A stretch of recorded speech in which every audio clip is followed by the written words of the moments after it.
नमस्कार दोस्तों, स्वागत है आपका वर्ल्ड नॉलेज रिपोर्ट में। दोस्तों, हम जानते हैं कि लोकतंत्र में एक मजबूत विपक्ष का होना कितना ज़रूरी है, लेकिन आज के समय में अपने प्यारे भारत में एक मजबूत विपक्ष कहीं नज़र नहीं आता है। दोस्तों, एक समय था जब इंडियन नेशनल कांग्रेस का भारतीय राजनीति पर ऐसा वर्चस्व था कि मानो वो अकेली पार्टी हो जो चुनाव में हिस्सा लेती है।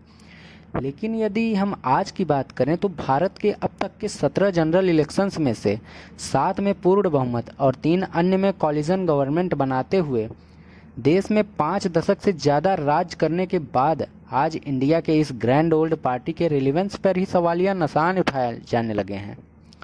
कांग्रेस पार्टी का अपने बल पर अब सिर्फ 2 स्टेट्स बचे हैं, राजस्थान और छत्तीसगढ़। हालत इतनी खराब है कि लोग अब ये सवाल नहीं उठा रहे हैं कि 2024 के जनरल इलेक्शंस में कांग्रेस पार्टी सरकार बना पाएगी या नहीं, बल्कि लोग अब इस बात पर सवाल उठा रहे हैं कि कांग्रेस पार्टी 2024 के बाद अपोजिशन पार्टी के रूप में रह भी पाएगी या नहीं। यह कोई हैरानी की बात नहीं है कि लोग अब कह रहे हैं कि कांग्रेस पार्टी अपने इंड गेम में है। तो चलिए आज वो सभी कारण जानते हैं जिसके कारण कांग्रेस पार्टी की आज इतनी खराब हालत हो चुकी है। पॉइंट 1 की हम बात करें तो नेपोटिज्म। दोस्तों, राहुल गांधी के ऊपर डायनेस्ट होने का एक परमानेंट ठप्पा लग चुका है। ऐसा नहीं है कि बाकी पार्टियों में कोई डायनेस्टिक पॉलिटिशियंस नहीं हैं, बल्कि सारे ही पार्टियों में आपको मिलेंगे। समाजवादी पार्टी के अखिलेश यादव, शिवसेना के उद्धव ठाकरे, आरजेडी के तेजस्वी यादव, बीजेडी के नवीन पटनायक, एसएडी के सुखबीर सिंह बादल। इसके अलावा बीजेपी में भी डायनेस्टिक पॉलिटिशियंस बहुत सारे मिलेंगे आपको, जैसे पीयूष गोयल, अनुराग ठाकुर, परवेश वर्मा, पूनम महाजन, वरुण गांधी, तेजस्वी सूर्या आदि सभी डायनेस्ट हैं।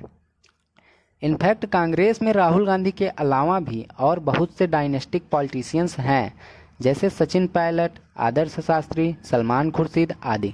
लेकिन इन सब के बीच सिर्फ राहुल गांधी के ऊपर ही डायनेस्ट होने के एलिगेशंस लगाए जाते हैं। इसके 2 मुख्य कारण हैं। पहला तो ये कि वे कांग्रेस पार्टी का फेस हैं, और दूसरा ये कि वे इतने कॉम्पिटेंट नहीं हैं। आज जब आप कांग्रेस पार्टी के बारे में कहीं सुनते हो तो राहुल गांधी का चेहरा सबसे आगे दिखाई पड़ता है। कैंपेन्स में, रैलीज में, प्रेस कॉन्फ्रेंसेस में, हर जगह सिर्फ एक ही व्यक्ति राहुल गांधी दिखते हैं। कांग्रेस पार्टी की इंटरनल ऑर्गेनाइजेशन इतनी खराब है कि यदि हम सोनिया गांधी की बात करें तो वो कांग्रेस की एक बड़ी लीडर हैं, लेकिन वो किसी भी रैली, कैंपेन्स या प्रेस कॉन्फ्रेंसेस में दिखाई नहीं पड़ती हैं। और ऐसे ही बहुत से कांग्रेस सपोर्टर हैं जिनका बिलीव था कि प्रियंका गांधी एक ट्रम्प कार्ड हैं, एक बार यदि वो मैदान में आ गई तो देखना क्या होगा। और यूपी चुनाव में वो मैदान में भी आई और हमने देख भी लिया कि क्या परिणाम हुआ। कांग्रेस के सपोर्टर बार बार सोनिया गांधी, राहुल गांधी और प्रियंका गांधी का ही चेहरा सामने करते रहते हैं, सिर्फ गांधी फैमिली का। इसलिए उन्हें इस बात से हैरान नहीं होना चाहिए जब लोग उन्हें एक पारिवारिक पार्टी बुलाते हैं। दूसरा सबसे बड़ा पॉइंट यह है कि कांग्रेस पार्टी के बाकी लीडर्स कहीं दिखते ही नहीं हैं। यदि आपसे कहा जाए कि आप कितने बीजेपी लीडर्स के नाम बता सकते हैं तो आपके दिमाग में ढेर सारे नाम याद आएंगे। नरेंद्र मोदी, अमित शाह, योगी आदित्यनाथ, नितिन गडकरी, राजनाथ सिंह, एस जयशंकर, सुब्रमण्यम स्वामी, स्मृति ईरानी, रवि किशन, मनोज तिवारी, जेपी नड्डा, शिवराज सिंह चौहान, अनुराग ठाकुर, प्रज्ञा ठाकुर, तेजस्वी सूर्या, संबित पात्रा और भी ऐसे ही कई नाम हैं जो आप बता सकते हैं। कई ऐसे नाम हैं जिनके चेहरे आप जानते हैं। और यदि कांग्रेस पार्टी के लीडर्स के नाम बताने के लिए आपको कहा जाए तो आप ज़्यादा नाम नहीं बता पाएंगे।